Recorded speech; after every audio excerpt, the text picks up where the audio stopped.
வணக்கம். இன்றைய தலைப்பு என்னென்னா சுட்டெழுத்துக்கள். ஒரு விஷயத்தை சுட்டி காட்டுறோம்ல, அதுதான் சுட்டெழுத்துக்கள். இதுக்கு என்னென்ன எழுத்துக்கள்னால் ஆ இ ஊங்கிறது இப்போ வழக்கில் இல்லை. ஆ இ மட்டும்தான் வழக்கில் இருக்குது. இதை ரெண்டாக பிரிக்கிறாங்க, அகச்சுட்டு புறச்சுட்டு. அவன் இவன் அது இது அப்படின்னு. இதை இந்த ஆ ஈயை மட்டும் எடுத்துட்டோன்னா மிச்சம் இருக்க எழுத்துக்கள் பொருள் தராது. புறச்சுட்டு அவ்வானம், இம்மழை, இந்நூல், இதில் அந்த ஆ இ எடுத்துட்டோனாலே அது பொருள் கொடுக்கும். இது வெளியே இருந்து, அதாவது புறத்தே இருந்து பொருள் தருவது புறச்சுட்டு, அகத்தே இருந்து பொருள் தருவது அகச்சுட்டு. அகத்தை நீக்கிட்டோன்னா அந்த வேர்டில் மீனிங்கே இல்லை. இதை இந்த வேர்டில் நீக்கினாலுமே இது மீனிங் தரும்.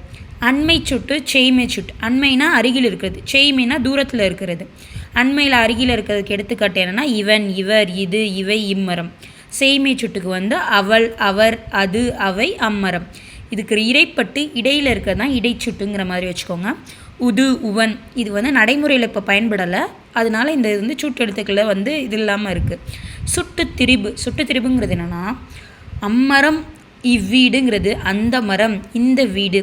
ஆ ஈ அந்த இந்தன் மாறிடுச்சா, இதை தான் சுட்டு திரிபுன்னு சொல்கிறாங்க. நன்றி.